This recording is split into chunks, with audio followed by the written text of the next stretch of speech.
પણ એને ભીખ માંગવી પડે. લગ્ન થઈ ગયા, 4-5 છોકરાઓ, રહેવાના ઠેકાણા નહીં, અને ગલીએ ગલીએ કાંચે કાંચે રાજા જનક ભીખ માંગે. હવે જેના આટલું બધું રાજપાટ, વિદેહીની જેને પદવી મળેલી, આટલી બધી જેને સાહેબી, અને એવા રાજાને જ્યારે આવું જ્યારે સ્વપ્ન આવે, અને જ્યારે એ સ્વપ્ન જ્યારે એને તૂટ્યું ત્યારે એને ગભરામણ થઈ ગઈ. એને એમ થયું, હો, એક ક્ષણ તો એને એવું લાગ્યું કે આ મને જે આ સ્વપ્ન આવ્યું આ શું છે એમ. ગભરાવા માંડ્યા. કારણ કે જે વૈભવ વિલાસ વાળા હોય, જે ઊંચા પદ ઉપર હોય ને, એને જયારે કોઈ નીચલા સ્ટેપનું સ્વપ્ન આવે ને ત્યારે એને હંમેશા બીક લાગે, ડર લાગે. જનકને સંદેહ પીડ્યો કે મને જે સ્વપ્નમાં હું જે દરિદ્ર બની ગયો, ભિખારી બની ગયો, અને અત્યારે હું હાલમાં હું રાજા છું, તો આટલું બધું મને ભય શા કારણે? સ્વપ્ન લાગવાથી પણ મને ભય આવ્યો. આનું કારણ હું એમ. આનો જવાબ મેળવવા માટે કોઈ રાજા, મહારાજા, મંત્રીઓને પૂછ્યું, પણ એ તો કઈ જવાબ આપીએ કે નહીં. સાંસારિક જીવનના માણસો, સંસારી જીવનના માણસો જે હોય એ જે જવાબ આપે. બુદ્ધિશાળી માણસો એને કીધું કે મહારાજ, આનો સાચો જવાબ અમે તો કદાચ તમારા મંત્રીઓ સહી, અમે તો કદાચ તમને કહી દઈએ કે તમે જે વિચારો છો એ જ સાચું છે, અને એ તો ખાલી સ્વપ્ન હતું. પણ છતાં તમારા આના સાચો જવાબ જાણવો હોય તો તમે સાધુ સંતોને પૂછો. પછી જનક રાજાએ અનેક સાધુ સંતોને ભેગા કર્યા.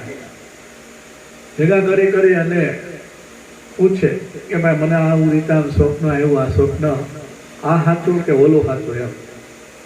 રાજા મહારાજા કોઈ પ્રશ્ન પૂછતા હોય એટલે સ્વાભાવિક છે કે 5 રૂપિયાની કઈક લાલચ હોય. એટલે એ સમયમાં એવા સાધુ સંતો હતા કે જે રાજા મહારાજાઓના અંડરમાં રહેતા, જેને આપણે કુલગુરુ કહીએ, કૃપાચાર્ય જે કુલગુરુ કહીએ, રાજગુરુ કહીએ. એટલે સ્વાભાવિક છે રાજાના વખાણ કરે કે રાજન, તમે જે સ્વપ્ન જોયું છે એ ખોટું છે, તમે જે અત્યારે જીવો છો એ સાચું છે.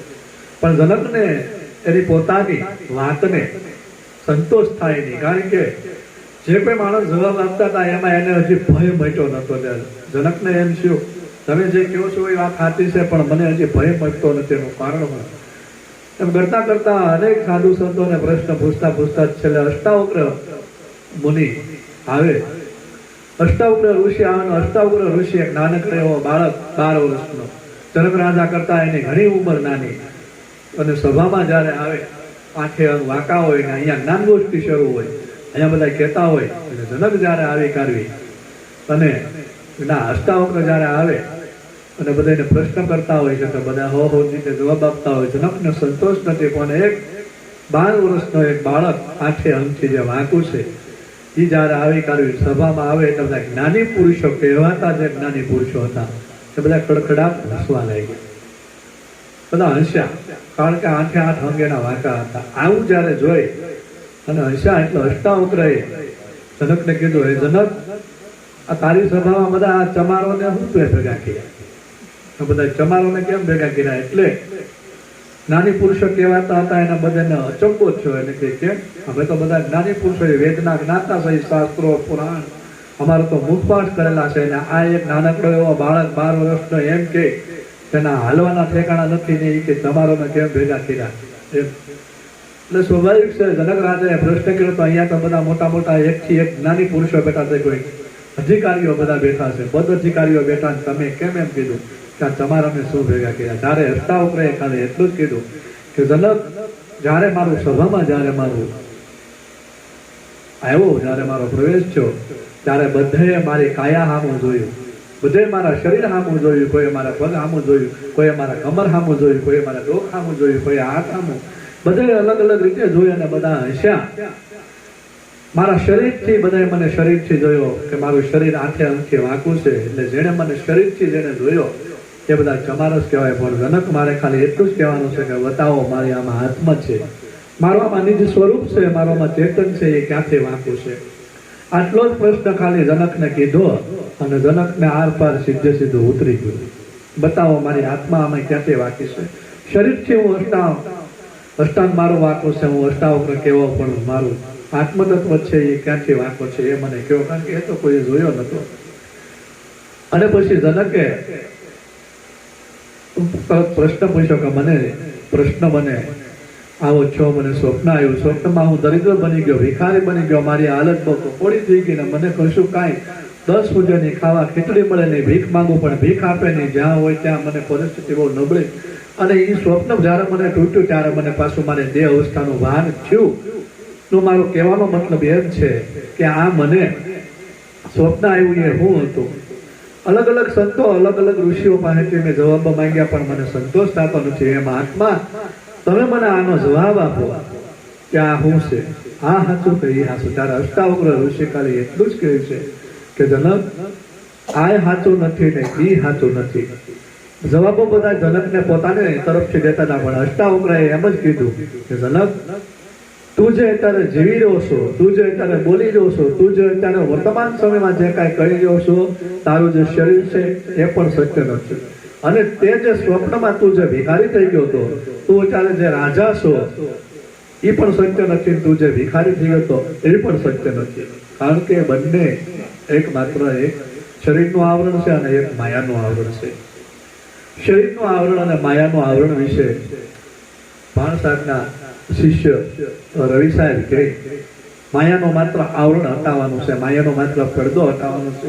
જો માયાનો પડદો ફટી જાય તો આ બધું આપણે વાત જેમ છે એમ તમને અને મને અનુભવમાં આવે છે. એવી સદગુરુ મહારાજની વાત કહેવાનો આખો મુદ્દો છે.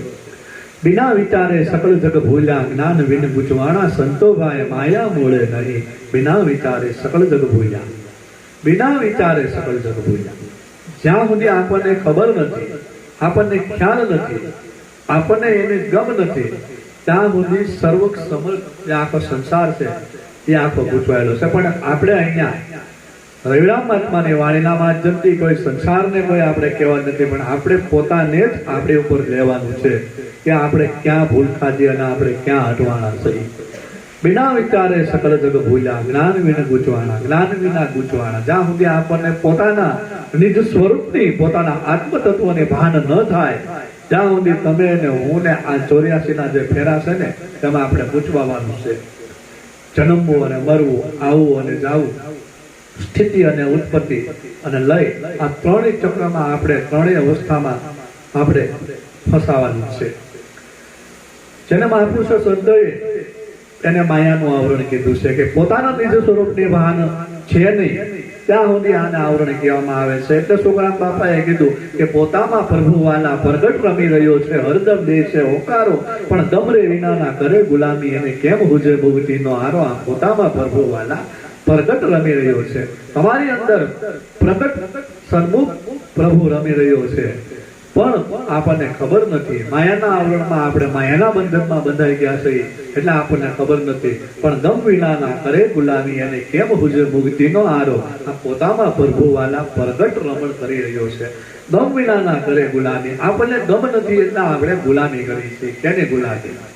9 પ્રકારની ભક્તિમાંથી અનેક સંતો મહાપુરુષો કરીને ગયા, પણ દશમ દશાની અંદર જે 10મી ભક્તિ જેને મહાપુરુષો સંતોએ દશમ દશા કીધી, દશમ દશાની જે ભક્તિ છે એ સદગુરુના ઘરની ભક્તિ છે. 9 પ્રકારની ભક્તિ છે એમાં પ્રેમ, યશ, ગાન, કીર્તન, ભાવ બધું એમાં આવે. 9 પ્રકારની ભક્તિમાં બધું આવે, કીર્તન આવે, હરિકીર્તન આવે, ભજન આવે, ગીત આવે, બધું આવે. 9 પ્રકારની ભક્તિમાં તમે બધું કરી શકો, દેવી દેવતા, પીર, પેગંબર, વલ્યા, ફકીર, સિદ્ધક, સાધક, સન્યાસી. પણ તમે જે દશમ જે ભક્તિ છે એ સદગુરુના ઘરની વાત છે. એટલે વાણ સાહેબે કીધું કે પંથ હતા મારે થયા પરિપૂર્ણ, 9 નામ મિટાયો, દશમ દશા આવી દલ ભીતર અને એકમાં અનેક સમાયો. ઈ જ્યારે દશમ દશા જ્યારે તમારી અંદર જ્યારે 10મી ભક્તિ જ્યારે પ્રગટ થાય ત્યારે તમારે આ જે 9 પ્રકારની જે ભક્તિ છે એ મટી જાય. અમારા આજા દાદા મને ઘણી વાર કહે બાપુ 10 વર્ષ થયા અમને કાંઈ થતું નથી, અમને કાંઈ થતું નહીં. પણ 9મી ભક્તિ જ્યારે મટે નહીં ત્યાં સુધી 10મી ભક્તિ પ્રગટ થાય નહીં. એ બધું આપણે કરવું પડે. બાપુના વાટે વાટે રહો તો કાંઈ થાય નહીં. એમ બાપુને વાટે રહેવા માટે તમારે તો કાંઈક ત્યાગ કરવો પડે ને. ગુરુ મહારાજને તન મન ધન દેવાની વાત હોય, આપણા મહાપુરુષો સંત સદગુરુ મહારાજને તન મન ધન દેવું પડે. પણ આ તો ઓલી વાત છે કે તમે પેલા અમને દેખાડો તો અમે તમને આપી દો. અમારે ક્યાં એવી તન મન ધન ની કાંઈ પડી ગયા તમારું તન મન ધન લઈ લઈએ. એટલે કહેવાનો મુદ્દો એમ છે કે સમર્પણ તમારે કરવું પડે. તમે તમારું સમર્પણ કરતા નથી ને અમને તમે એમ કહો દેખાડો. જાહેરમાં એટલા માટે વાત કરવી પડી કે છે ને જાહેરમાં બહુ મજા આવે, અંદરો અંદર ચોન ન લાગે. જાહેરમાં ચોન કરીને તો ખબર પડે કે આનું નામ ન લેવું ક્યારે એમ મારું એમ, એટલે જાહેરમાં બોલવાની મજા આવે. તો માયાનું આવરણ જે છે એ શું માયાનું આવરણ છે? ઘૂંઘટ કા પટ ખોલ તો હે પિયા તેરી હે પાસ. કબીર સાહેબ એમ કહે ઘૂંઘટ કા પટ ખોલ. જેમ નવું લગ્ન થયા હોય અને જે દીકરી હોય એ જે ઘૂંઘટનો પડદો આડો રાખે, પણ પહેલાના સમયમાં જૂના જમાનાની વાત, અત્યારે આ તો હવે બધી આપણે લાજની ફેશન અત્યારે બધું સમય પ્રમાણે પરિવર્તન આવ્યું, લાજ કોઈ કાઢતા નથી. પણ પહેલાના સમયમાં એમ કહે છે કે જ્યારે મર્યાદા એટલી બધી હતી કે વરરાજો જયારે લગ્ન કરીને જાય ને ત્યારે એને ખબર ન હોય કે એની પત્ની કેવી છે એમ, કારણ કે લાજ એને કાઢેલી હોય અને એના પત્નીને ખબર ન હોય કે એનો પતિ કેવો છે. તો કબીર સાહેબે સમય પ્રમાણે વાત કરી કે ઘૂંઘટ કા પટ ખોલ તો હે પિયા હે તેરી પાસ. માત્ર તારું આવરણ જે છે, માયાનું આવરણ જે તારું છે એ ખાલી પડદો ખાલી તારે હટાવવાનો છે, તો તારો પિયું તારી હામો છે, તું એને જોઈ શક. દ્રષ્ટાંત આપણને ભૌતિક લીધો, પણ કહેવાનો અર્થ એમ છે કે તમારી અંદરની તમારી જે સુરતા જે અંદર જે સુતેલી પડી છે એને માયાનું આવરણ લાગેલું છે, માયાનો પડદો લાગેલો છે. એ માયાનો પડદો જો જરીક હટે અને એ જરીક ખોલે તો હે પિયા તેરી હે પાસ. તો તમારો શબ્દ રૂપી, તમારો ચેતન રૂપી પીયું છે એને તમે સન્મુખ દર્શન કરી શકો, સન્મુખ તમે જોઈ શકો. પણ ઘૂંઘટ કાપટ ખોળ, પણ માયાનું જે આવરણ છે એ માયાનું આવરણ જે છે એ હટાવવું પડે. રવિરામ મહાત્મા જેમ કે બિના વિચારે સકળ જગ ભૂલ્યા, જ્ઞાન વિન ગુચવાણા, સંતોભાઈ માયા મૂળે નહીં. માયાનું આવરણ ક્યાં સુધી છે અને માયા કેવી રીતે છે? તમારે પીપા ભગત એક થઈ ગયા, પીપાઓ બાજુ રાજુલા તાલુકાનું પીપાઓ ગામ નામ સાંભળ્યું હોય તો અત્યારે પોટ પીપાઓ કહેવાય. એ પીપા ભગત જે છે ને બહુ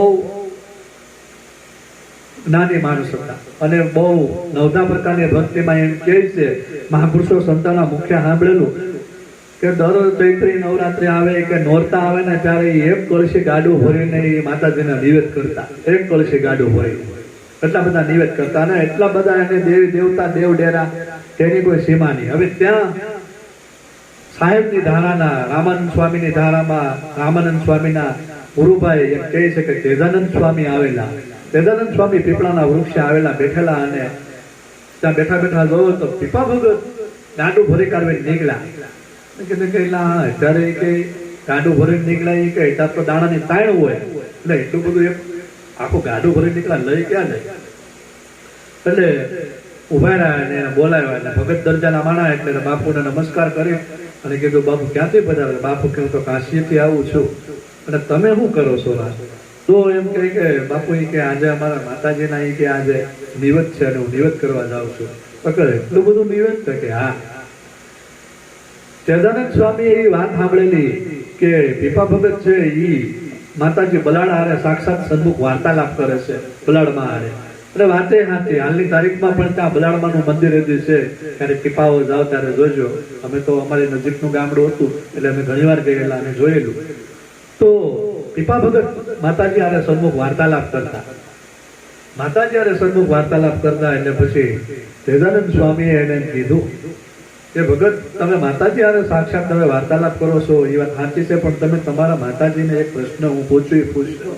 તો કે હા બોલો. કે આ તમારું જે આયુષ્ય છે આ તમે આયુષ્ય તમે એક દી લંબાવી શકો કે એક દી ઘટાડી શકો ખરું?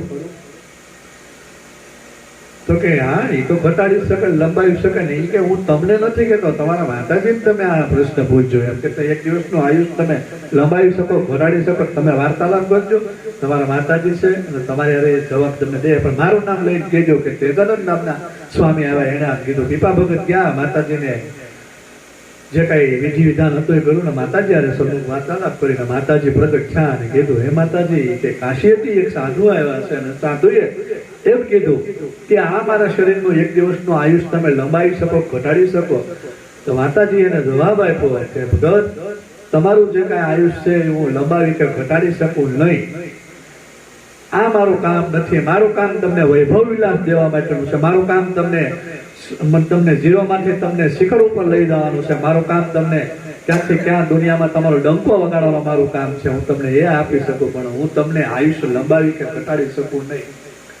ત્યારે જ્યારે માતાજીએ વાર્તાલાપ કર્યો તો એને પ્રશ્ન કર્યો તો માતાજી આયુષ્ય લંબાવવું અને ઘટાડવું, જન્મ મરણના ફેરામાંથી મુક્ત થવું હોય તો એને માટે શું કરવું? તો માતાજી એને કીધું કે એમના માટે થઈ તું કોક એવા સંતના ચરણમાં જા કે જેથી કરીને તરાનું માર્ગદર્શન આપે. એટલી વાત કરી માતાજી અંતર ધ્યાન થયા અને પીપા ભગતને પોતાને ભીતરની અંદર જે માયાનું આવરણ જે હતું એને વેરાગ લાગ્યો અને રામબેતન તેજાનંદ સ્વામીની પાસે આવ્યા. કીધું શું થયું? તો કે મને આવી રીતે આમ વાર્તાલાપ કીધું. એટલે પછી એને કીધું કે તો તમે એટલા બધા ફળા પૂજો છો, એમાંથી કોઈ જવાબ ન આપ્યો. તા કે એક બલાડમાં એ વાર્તાલાપ કર્યો, બાકી કોઈ જવાબ ન આપ્યો. એટલે પીપા ભગતને ભીતર વેરાગ આવ્યો અને બધા ફળા હતા એ પીપાઓના દરિયામાં બધા ફેંકી દીધા. એ બધા ફેંકી દીધા અને કથા એમ કહી શકે કે બલાડમાંનું જે એક ફળો હતું એ આમું તરીને આવ્યું અને એ તરીને આવ્યું ને માતાજીનું જે હતું તરીને આવ્યું એટલે કીધું કે સ્વામીજી આ એક ફળું છે, એક તરીને આવ્યું. તો કે આ જે બલાડમાં જે એક છે તરીને આવ્યા છે ને એની અહીંયા સ્થાપન કર ને એનું અહીંયા રાખ ને એનું અહીંયા મંદિર કર. અને પછી આગળ જતા તેજાનંદ સ્વામી એને દીક્ષા આપી અને મહાન પીપા ભગત એવા જે થઈ ગયા. એને ફાગણ મહિનાની પૂનમ કે લગભગ મને બહુ ખ્યાલ નથી, લગભગ એટલા ગાળામાં જ છે ટૂંકમાં. ત્યારે એને પોતે સમાધિસ્થ છે અને જીવતા એને ચેતન સમાધિ લીધી ગુરુની દયાથી. કહેવાનો મતલબ મારો આખો એમ છે કે 9 પ્રકારની ભક્તિમાંથી જે કાંઈ આગળ જે ગતિ કરવી હોય તો મહાપુરુષો સંતો આગળ દશમ દશામાં આગળ જવું પડે. એમ આપણી અંદર માયાનું આવરણ શું છે? બિના વિચારે સકળ જગ ભૂલ્યા, જ્ઞાન વીણ પૂછવાના સંતોભાઈ માયા મૂળે નહીં. તમારી અંદર આત્મ તત્વના મૂળ ઉપર જાઓ, ચૈતન્ય તત્વના મૂળ ઉપર જાઓ. તમે જ્યારે તમારા સ્વરૂપના અનુભવ ઉપર જાઓ ત્યારે ત્યાં માયા હોતી નથી. એને મૂળ કહેવામાં આવે. જેવી રીતે કે કોઈ પણ વૃક્ષને ફળ લાગ્યા હોય પણ એ ફળ કોના કારણથી લાગ્યા છે? તો કે વૃક્ષના થકી. વૃક્ષ કોના થકી છે? તો કે થળ થકી. થળ કોના થકી છે? તો કે મૂળ થકી. મૂળિયા હજળ હોય તો થળિયું હજળ હોય, થળિયું હજળ હોય તો વૃક્ષ હજળ હોય, વૃક્ષ હજળ હોય તો ડાળિયું હજળ હોય, ડાળિયું હજળ હોય તો એને ફળ હારા લાગે. નકર મૂળિયા બળી ગયા હોય તો કઈ ઝાડ કાંઈ રહે નહીં, ફળ કાંઈ આવે નહીં. એમ આપણી અંદર આની અંદર એક એવું જે મૂળ છે એ આત્મ તત્વનું જે મૂળ છે એ મૂળને આપણે પકડવાનું. એને રવિરામ મહાત્મા કહે કે જ્ઞાન વિના ગૂંચવાના સંતોભાઈ માયા મૂળે નહીં. આત્મ તત્વના મૂળ ઉપર તમે અને હું જ્યારે જાઓ ત્યારે આપણે કોઈ પણ રાતનું આપણે માયાનું આવરણ રહેતું નથી. હવે આગળ રવિરામ મહાત્મા શું કે માયા વિશે કે માયા માયા સિદ્ધ સાધ પુકારે, અચરત યહી કહાવે. માયા માયા સિદ્ધ સાધ પુકારે. માયાના આવરણમાં તો મોટા મોટા ઋષિ મુનિઓ, સિદ્ધક, સાધક, સંન્યાસીઓ, યોગી એ પણ ભળાઈ ગયા. કારણ કે નારદ જેવા નારદ બ્રહ્મચારી હતા, ભગવાન શ્રી હરિને હારે હતા, પણ છતાં નારદ માયાના આવરણમાં આવી કાઢ્યું અને એને પણ ભરડો લેવો પડ્યો. તો માયાથી મુક્ત એમ થઈ શકાતો નથી, પણ માયાને માત્ર અનુભવવાની છે. જગતની દ્રષ્ટિએ હું સંન્યાસી તમને દેખાવ કે ભાઈ બાપુ સંન્યાસી છે, બાપુએ ત્યાગ કરી કાઢીને આ બધું છોડ્યું કાઢ્યું અને સંન્યાસી છે, પણ જગતની દ્રષ્ટિએ દેખાવ. પણ મારી અંદરની ઇન્દ્રિયોના વિષય ઉપર કામ, ક્રોધ, લોભ, મોહ, મદ, રાગ, દ્વેષ, ઈર્ષ્યા અને સૂક્ષ્મ ઇન્દ્રિયોના જે વિષયો છે અને જે જ્ઞાન ઇન્દ્રિયોના જે વિષય છે, શબ્દ, સ્પર્શ, રૂપ, રસ, ગંધ, આની ઉપરથી મારું આવરણ હોવું જોઈએ નહીં. એ આવરણ મારે હટી જવું જોઈએ તો હું ત્યાગી પુરુષ કહેવાય. જીવન સાહેબે બહુ સરસ વાત કરી. કોઈ રંગ રૂપ છે ન્યારા ઉસમે ક્યાં જાને સંસારા, મતિ મૂર્તિ નેને નિરખો આ તો નિજ નામ છે ન્યારા. કોઈ રંગ રૂપ છે ન્યારા ઉસમે ક્યાં જાને સંસારા. સંસારીઓ પ્રશ્ન પૂછ્યો કે તમે અમને એમ પ્રશ્ન કેમ કર્યો? રંગ રૂપ છે ન્યારા ઉસમે ક્યાં જાને સંસારા. તો તમે તો સંસારી છો, તમે કોઈ કાંઈ ત્યાગી નથી, કોઈ યોગી નથી, તમે કોઈ સાધુ નથી. તો સંસારીઓને ઠપકો ન આપે. પણ જીવન ભગતનો કહેવાનો અર્થ એ હતો કે સદગુરુના ઘરની વાત, સદગુરુના ઘરનો જેને અનુભવ થઈ ગયો હોય ઈ રંગરૂપથી ન્યારો છે. ઉસમે ક્યાં જાને સંસારા. ઇન્દ્રિયોના વિષયથી, મન, બુદ્ધિ, ચિત્ત અને અહંકારથી જે પર થઈ ગયો હોય, જ્ઞાન ઇન્દ્રિયોના વિષયથી, શબ્દ, સ્પર્શ, રૂપ, રસ, ગંધથી જે પર થઈ ગયો હોય એવો વ્યક્તિ યોગી કહેવાય. એને ભેગ પહેરવો હોય તોય ભલે, ન પહેરવો હોય તોય ભલે, પેન્ટ શર્ટ પહેરવું હોય તોય ભલે, એ ત્યાગી જ કહેવાય. કાંઈ જટા વધારે લઈ, દાઢી વધારે લઈ કે ભેગ પહેરી લઈ કે કાંઈ જંગલમાં વ્યા જાય એથી કાંઈ ત્યાગી કહેવાતા નથી. ત્યાગ તો તમારી અંદરની ભીતરનો તમારે હોવો જોઈએ. ભીતરનો જ્યાં સુધી તમારો ત્યાગ ન હોય ત્યાં સુધી તમે સંસારી જ કહેવાઓ. પછી ભલે ઉપરથી પહેરવેશ બધો રંગે રાખ્યો હોય પણ ભીતરના વિષયોમાંથી પણ તમારો ત્યાગ હોવો જોઈએ. એટલે મહાપુરુષો સંતો ઘણા સંસારમાં રહીને ભક્તિ કરીને તરી ગયા. શું લેવા કે વિષયોથી એ પર હતા. અને હજી ઘણા એવા છે કે હજી વિષયોથી પર નથી જા કહેવાતા ત્યાગી પુરુષો હોય પણ વિષય વાસનામાં બધા લપટાયેલા હોય કે ત્યાગી પુરુષો ન કહેવાય. તો માયા બોલે નહીં. માયા માયા से जो साध पुकारे अचरत यही कहावे. माया माया से ई सिद्ध लोको साधक लोको ई माया माया पुकार करे કે આ ત્રિગુણી માયા છે, ઈશ્વરી રચનાની જે માયા બાહ્ય માયા છે એની તમને હું ત્યાગી બતાવું, પણ મારી અંદર જે ભીતર જે ભૌતિક જે માયા જે અંદર જે રમણ કરી રહી છે આંતરિક માયા, એ માયાથી કોઈ પર શકે નહીં. કારણ કે આજ્ઞા ચક્ર ઉપર કાળ નિરંજનની ચોકી છે. કાળ નિરંજનની ચોકી જે વટવીને એ માયાથી કોઈ આગળ પર થઈ શકે નહીં. યોગી જતી સિદ્ધિ સાધક સિદ્ધક સંન્યાસી ફકીર આ તમામ લોકો જે છે એ ત્રિગુણી માયામાં અંદર રમણ કરી રહ્યા છે, એનાથી પર ન થઈ શકે. ત્યાં એને અષ્ટધા પ્રકારની નવધા પ્રકારની ભક્તિ લાગુ પડે, એમાં એને અષ્ટસિદ્ધિ નવનિધિ આ બધું પ્રાપ્ત કરી શકે. એ જરૂરી છે. અષ્ટસિદ્ધિ નવનિધિ આ 84 જે કઈ ગણવામાં આવે છે એ 64 જોગણીઓ આ બધી સિદ્ધિઓ પ્રાપ્ત કરી શકે. પણ સિદ્ધિઓથી એ સિદ્ધ ન થઈ જાય. સિદ્ધિઓ માત્ર ને માત્ર પોતાને વૈભવ વિલાસ માટે, પોતાની આપદા વધારવા માટે, પોતાનું નામના વધારવા માટે, પોતાની કીર્તિઓ વધારવા માટે સિદ્ધિઓ ખાલી પ્રાપ્ત કરી શકે. પણ સિદ્ધિઓથી કોઈ પ્રકારનું એને આત્મજ્ઞાન હારે કે મુક્તિ કે મોક્ષને કાંઈ લેવા દેવા નથી. સિદ્ધિઓથી કાંઈ થતું નથી. પણ સિદ્ધિઓ માત્ર જરૂર છે. પણ તકલીફ એ થઈ છે કે મહાપુરુષો ઘણા એવા જે એવા છે કે સિદ્ધિઓમાં વસ થઈ ગયા, સિદ્ધિમાં બધા અટવાઈ ગયા. સિદ્ધિથી આગળ જે કાંઈ ગતિ છે ત્યાં મૂળ આખું શરૂ થાય. એટલે કે તો માયા માયા સિદ્ધ સાધ પુકારે. જે સાધક વર્ગ છે જે સિદ્ધ થઈ ગયેલા છે એ માયા માયાને પુકારે. અતૃત યહી કવાય. એ તો અચર લાગે છે કે જે પરમાત્માને પામવા માટે જે હરિને જે પામવા માટે જે ઘરબાર છોડી કાઢવી, જે ઋષિ મુનિઓ સાધક સિદ્ધક સંન્યાસીઓ જે ઘરબાર છોડી કાઢવી